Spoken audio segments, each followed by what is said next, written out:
Hey stars, it's me, Shot a Star, and I'm back. Listen, I hope you guys are having a great, productive beginning of your week. I know we had been talking about the presidency and the election. Well, guess what? It's here. The clock is now ticking. 4 years. It's here.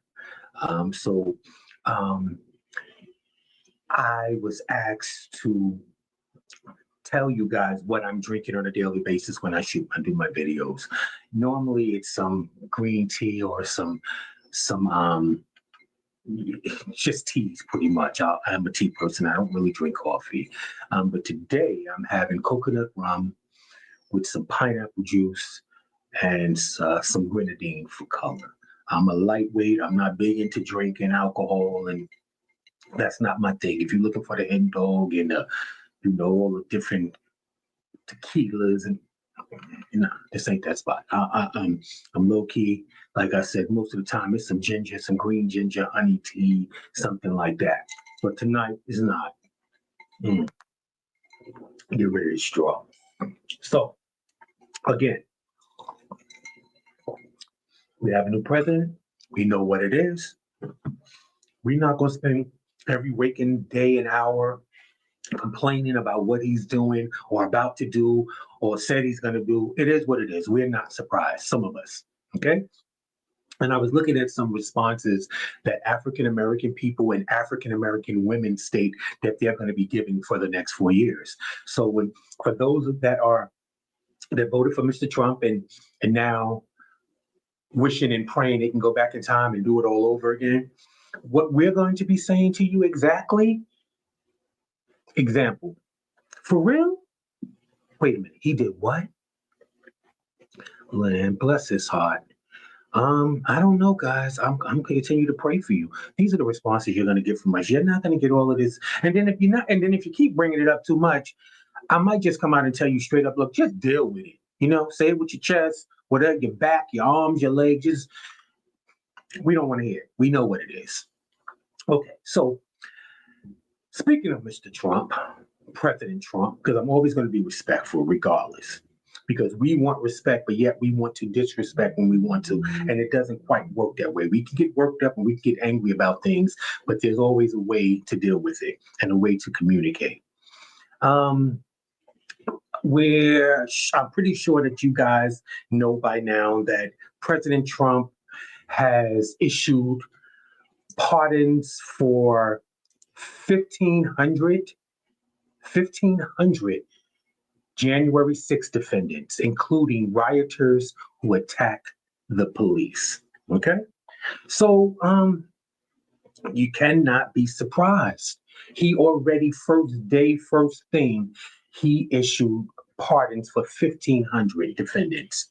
Now, what I find a little confusing, a little weird, I mean, I wouldn't even say confusing because I'm not confused.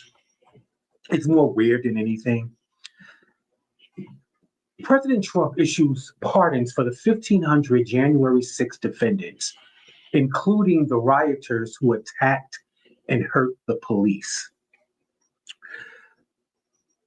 He pardoned the people that hurt you guys. You signed on to serve and protect, and your chief pardons the people that hurt you. Meaningfully, mean to hurt you, come there to hurt you, to kill you, to unalive you. Okay, so then on one hand, he does that. He pardons the people that attack the police and harm the police. But then he wants to give the police complete immunity. So they don't have to answer for anything or answer to anything. It's pretty much the police policing themselves, okay? Now get this. So he pardons these 1,500 that came there to harm the police and to overthrow them. He lets them go, but says, wait a minute, police. Before you get mad at me, I did this. However, I'm pushing as hard as I can to get you guys complete immunity. Da-da. You know what that is? You can say, you can do, you can act any way you want. And That's what it is. You have complete immunity as an officer. So, I mean, it's going to be, I'm just going to stick to it like this. It's going to be more of the same. So just prepare yourselves. We have to, you know, just ride it out. We've been through worse, people. Okay? Okay. So now we're going to move to South Dakota. Okay. So this is the story. Okay. A new employee to a nursing home, a nursing facility. I took some digging. They didn't immediately say, but it was a registered nurse, a RN. First, they were saying it was an LPN, like as if it made a difference for after what she did. But it, from what the last story I heard, was an RN was hired at this nursing facility, and she was being trained by the director of nursing. So somehow during the training from the director of nursing to this new registered nurse working at this new facility, apparently something went wrong and an argument opened. And then the trainee pulls out a gun and shoots the director of nursing in the face. Let that sink in. Go ahead. The new nurse that's receiving training from the director of nursing get into an argument. Okay? And somehow the trainee pulls out a firearm and pow pow the director of nursing in the face. Now, I have learned that the director of nursing did survive and is expected to recover. Okay, so I don't know what type of gun this girl had, whatever it was. Was it a Dillinger or a 22, something little? I don't know. But look, picture this. This is a nurse, a registered nurse brought into a facility, a nursing home. First of all, she has a weapon. Second of all, she's being trained by the director of nursing, showing her this is how we do it here. This is the rules and regulations that we do here. Because when you sign up to different places, a lot of us like, well, at my old place, and they want to remind you this ain't your old place. Okay. Nevertheless, but think of this.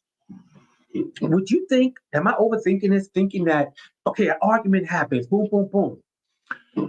You know what? You stay right here. I'm going home. I'll be right back. But that didn't happen. The woman got into an argument and an altercation and pulled out a firearm and pow-powed her in the face. So she was ready. She was there ready. Get set, go. She was there. Okay. So these are the people that we're hiring to take care. This is a nursing home, mind you. I'm sure it's with older and elderly people. Again, I'm gagging. I am completely gagging that a disagreement broke out and Miss Lady pulled out a whole pow pow and got her. Okay. The nurse name was Carrie Ann Collins. She was a recent hire at the Venturia Nursing Home in Millbank, South Dakota. She was undergoing training when the incident occurred.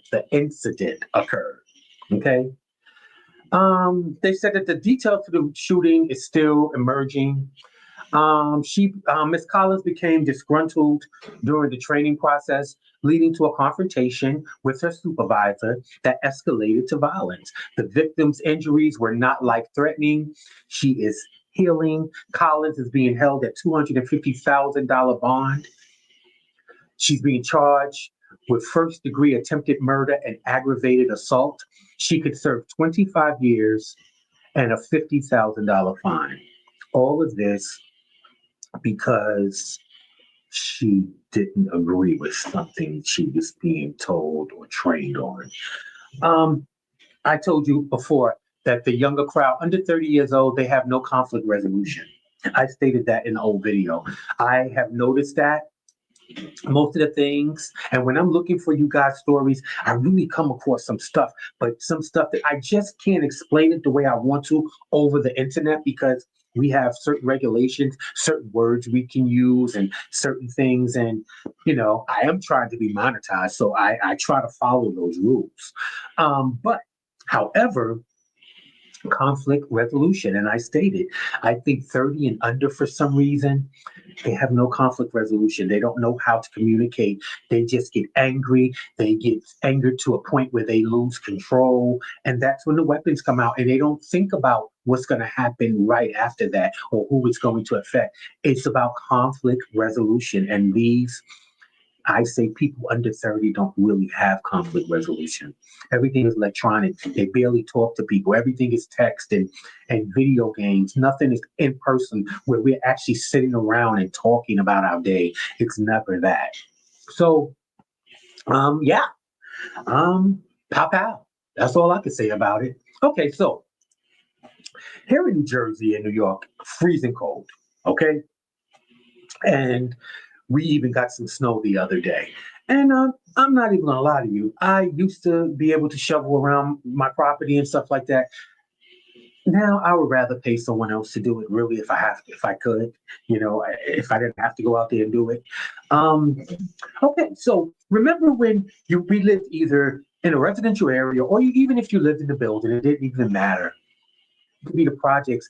We all had either the block, the building, the neighborhood. We had an elderly people that may not have had family anymore, might be living alone, and we kind of look out after them. When it's snowing, we'll come out and shovel their walkway, or they'll know that you have kids on the block and they'll say, well, when it snows, please send your kids down. I'll pay them a little something to shovel my walkway and my driveway, or shovel my car out. If I live in a building, shovel my car out and stuff like that, because I can't do it, so you do that. Okay. Well, baby.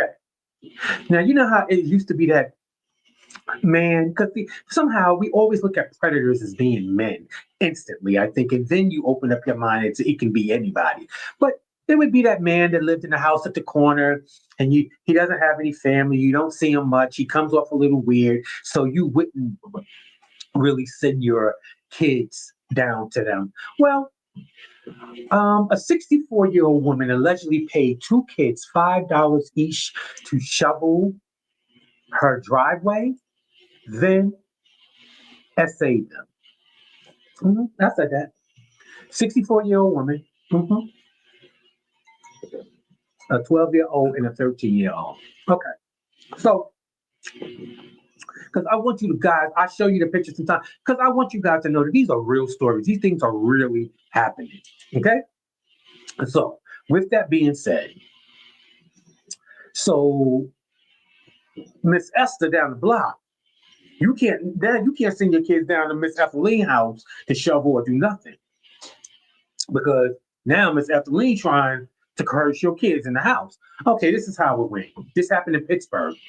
A 64-year-old woman was arrested after she allegedly paid two children $5 each to shovel her driveway, gave them alcohol, then essayed them. According to the criminal complaint, police were called to the residence for an apparent burglary in progress. When they arrived, they found two boys, one 12 and one 13, who seemed to be under the influence of alcohol. The juveniles were speaking in such a manner that you can tell that they were under the influence, but they were claiming that the lady had got them drunk and started to touch them. So she was arrested.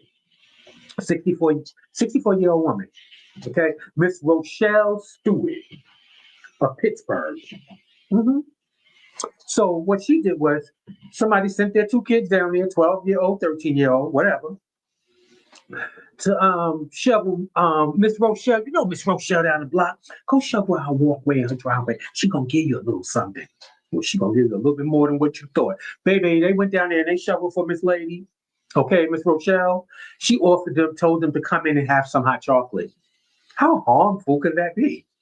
Because usually, I'm sure Miss Rochelle made cookies for lemonade when they got a little block association. I'm sure Miss Rochelle going through all of that. But what you ain't know about Miss Rochelle was she invited your kids in there for hot chocolate and started giving them liquor. And they started drinking alcohol. And then once she felt that they were under the influence, she started to essay them. started to touch them, fondle them. Listen, okay, Miss Rochelle? So it ain't Mr. Johnny down the block, it's Miss Rochelle up the block too. So now you gotta police your kids when they go to do something good for someone else, elderly or not. Okay? Miss Rochelle was not playing. She said 12-year-old and 13-year-old, whatever, come with me. So Miss Rochelle is arrested, and we'll see. I'm sure we'll hear a little more about it, maybe or maybe not. Okay, I don't know how many of you guys actually watch Million Dollar Listing. It's a reality show. It's a reality realtor show where they sell, high-end, multi-million dollar properties in California and different parts of California too. So they're not just in Beverly Hills and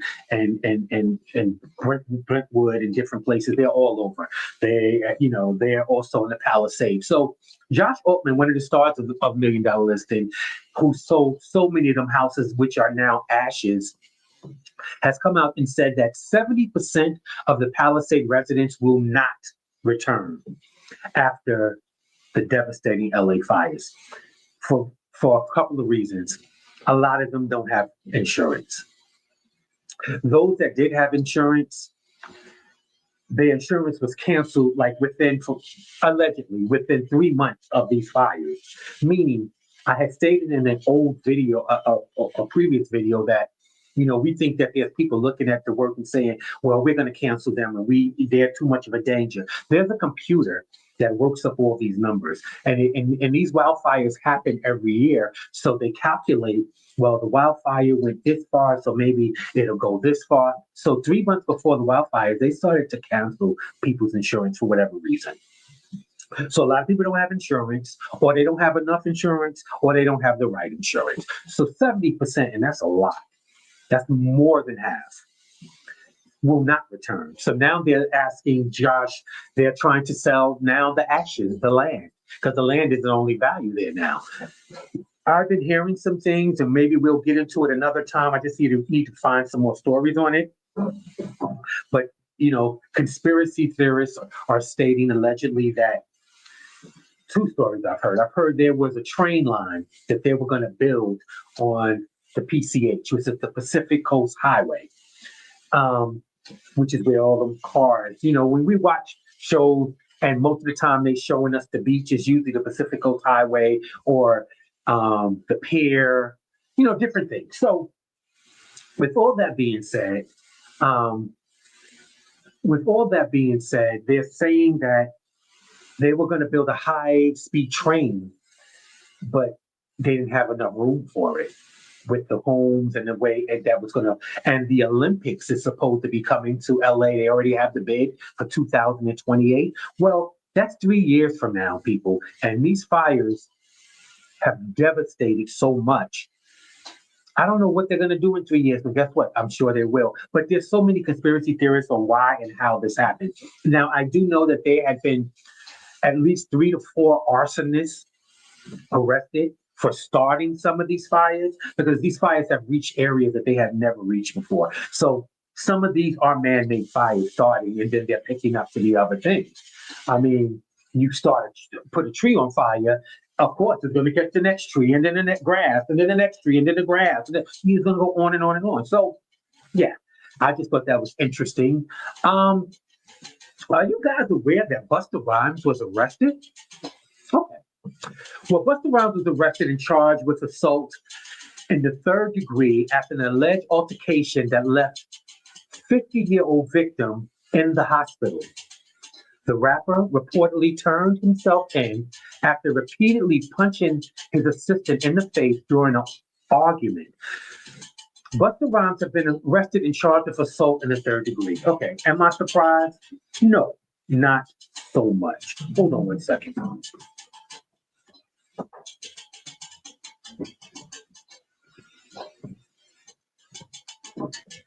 Sorry, guys, I'm back. So yeah, as you hear, I don't know if you can hear or not, the heat is blaring in my house now. It's coming up. And, this house has 3 floors and a basement, so it has a lot to heat up. But nevertheless, back to what I'm doing. I'm not surprised things have happened, but what I am surprised is that someone of Busta Rhymes' level of entertainer and money value that he would put himself in these positions to be sued and to be taken advantage of in this manner. Because, I mean, if you're assaulting people, they're going to come after you. So he's supposed to be back to court next month in February, but I'm thinking maybe we may not hear anything else about this. And the assistant show up with a new Maserati or something, or I don't know. I don't know. Who knows? But I just thought you would know or wanted to know. There's a lot of this going on right now. Um, hmm, are you aware that it was rumored and alleged that Method Man had been arrested for how can I say, attacking his daughter's ex-boyfriend in a Crunch Fitness in Staten Island. Okay. So after researching it a little bit, he was not arrested. Apparently, allegedly, the altercation happened, right, with Method Man and this guy who apparently went with his daughter. Okay, so Method Man real name is Clifford Smith, and the guy that he had the altercation with is Patrick Sakotia, who's 28. And again, this happened at a Crunch Fitness gym at 300 Wild Avenue in Staten Island. Okay, so first off, I couldn't believe that Clifford was actually at a Crunch fitness gym in Staten Island. I know Wu Tang ain't nothing to mess with. I know Wu Tang is from Staten Island, but I had no idea that Meth was still residing in Staten Island and still working out in Staten Island. Really? I mean, from Bed-Stuy, Brooklyn, and we just moved. I just never thought he was still in Staten Island. Okay, so I thought that was weird, but okay, fine. Stay close to the people, I guess, you know? But allegedly from investigating and from pictures and cameras, they realized that he was actually assaulted. He was attacked first. So I guess it was self-defense, whatever he did. So he was never arrested. I don't know where it will go from here. But again, maybe we'll hear something, but maybe Matt, maybe you need to stay out of Staten Island. Like, you've leveled up a lot. You know what I mean? You've leveled up a lot. And I don't know. I don't know. I don't know. But nevertheless, okay, so plenty of us, all of us that has lived in a home, lived in an apartment, lived anywhere that had plumbing, we are aware that plumbers are very expensive. You know, if you need a plumber to come out to fix something in your home or in your business, it's going to cost you a pretty penny. Well, a New Jersey plumber has been arrested and sentenced to 8 years in prison for secretly recording women and young girls in supermarkets, other businesses, and their private homes. Okay? So, Christopher W. Cox, who's 35 years old, of Red Bank, New Jersey, a plumber. Now, you would hire him with a pipe burst or something like that, or whatever. Could be something as small as a leak. You'll have him come into your home or your business if you happen to own a supermarket or own other stores, department stores, whatever. Wherever there's plumbing, a plumber is needed. And he comes in and fixes whatever, but he also plants cameras. So for 2 years, this man has been going around planting cameras, putting cameras places, and been watching women and young girls in supermarkets and their supermarkets, restrooms, other stores, businesses, and private homes. So will come to your private home and fix a bathroom in your master bedroom or in your basement. He's putting up cameras in your house and watching you and your kids and your daughters and your nieces. It's to the point now you can't even hire. Okay, so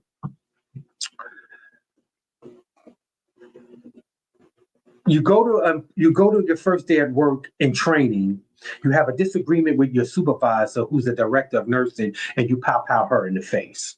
Then you send your kids down the block to shovel Miss Mama's driveway and walkway, and she coerced your kids, your 12 and your 13-year-old, in the house, offering them hot chocolate when she's actually piling them with alcohol and SA in them. Now we have plumbers that everyone uses a plumber. Like, give me a break. You know what I mean? And now you can't let them in your house? What are you going to do? How do you get around that? Do you stay glued to them while they're in your house? I just was watching a show. It's the spinoff, Zach and Fatima from Sisters, one of Tyler Perry's shows. And one of the young ladies on the show, on Fatima and Zach, her best friend just found out last week that her detectors in her house, you know, have cameras in them. People started stalking her. And what happened was her ex-boyfriend put up these cameras and this thing to watch her. So since they've been broken up, he's been watching her with anybody she's had in her house, whatever they've done and posting it to the internet. So yeah. So with all that being said, we have to stay vigilant. We got to be careful who we let in our private spaces and who we allow around our children, and even more. They're more vulnerable than anything. At least we have some experience what to look out for. These kids have no idea. You invite them in the house for hot chocolate, they think they've seen you, known you to live on this block for their whole life. They don't think anything's wrong. Next thing they know, they blasted out in liquor and child. Well, anyway, this is the plumber. And I want to let you know, all plumbers don't look all crazy. And I know because some of y'all would have been happy to let old boy in your house and fix a pipe or two. So here you go.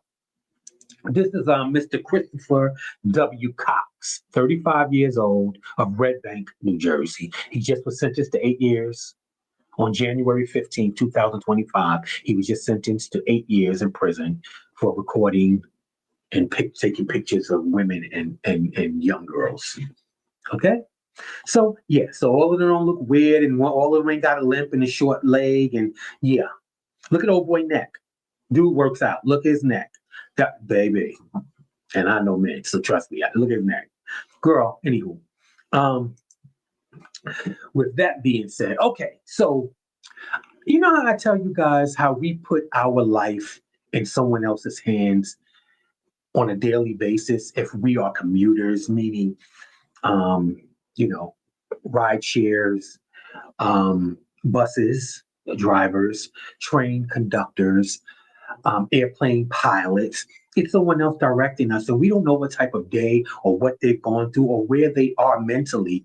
And again, I tell you all the time, mental illness is real.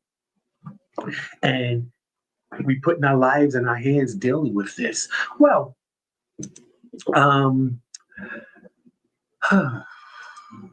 okay. So a Southwest airline pilot, okay, give me 1 second. A Southwest airline pilot was removed from the cockpit by police after a TSA agent noticed he smelled of alcohol. Okay, so this is not the first time I've heard of. I'm not even going to pretend to act like this is the first time that I've heard that a pilot showed up to work drunk. I remember a story not too long ago, don't remember where, but they were off duty and there were a few pilots out having drinking. And at this point, on their second to third drink, and one of those pilots were called in to take a flight that someone didn't, and he left there and went. And they were like, what in the world? You already had 3 drinks.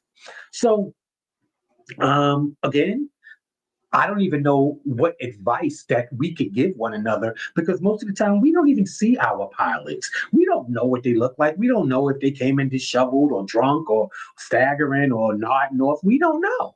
We don't normally see them. Okay. A Southwest airline pilot was charged with driving under the influence as he prepared to fly. David Paul Alsop was going through pre-flight checks when police entered the cockpit. A TSA agent contacted police after screening him, saying he smelled of alcohol and seemed intoxicated. So, yeah. So our advantage point now is the TSA agent. That's the only thing we have blocking us from a drunk pilot. or drugged up pilot.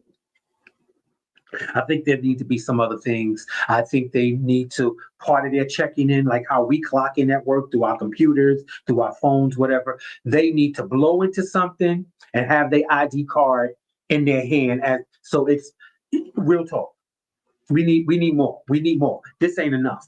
So I need to trust a TSA agent to screen him, and hopefully he's drinking alcohol that she can smell, or he's not taking some type of pills or on some type of drugs. It's something they need to do. We need something else besides a TSA agent in between us and a competent pilot. How about that? A car got out of control, you might can grab the wheel a little bit. On a train, you might can slam on the brakes or hit the lever. What you gonna do in the airplane? What you gonna do with it? Don't worry, I'll wait. Nothing. So we need some other things. We need to talk about this. These pilots cannot continue to show up intoxicated and think it's okay to fly. You can barely drive a car. Now you're handling something with maybe a couple of hundred people on it. He was doing a Boeing 737. I'm looking at the plane. It's a big plane. That's a big plane. Yeah. I think we need more in between us than some. I ain't lying to you. I think we need a little more in between us than just one TSA agent and hoping that they be able to catch. Look at this plane. And he showing up drunk. Listen, to know better is to do better, people. Again, we're into a um new presidency, a new year. We have 4 years to go through that. We're going to hear some of the weirdest, craziest things. Hopefully, we are around in the next 10 years to be able to laugh and talk about some of this stuff. I don't really know the direction that any of this is going. Stay prayed up in whatever you believe in. I love you guys. I want you guys to be I really want you guys, I come up with some of these stories because I want you to be knowledgeable. I want you to be knowledgeable because some of these things, like with the Southwest pilot showing up intoxicated, sure, I think that we've heard these stories before. But however, the newest ones, they're keeping them hush, hush, hush. You got to dig for some of these stories. You know what I mean? Um, yeah. So I want you guys to stay and be intentional, be informed, and hold on. We got this. Until next time, I love you.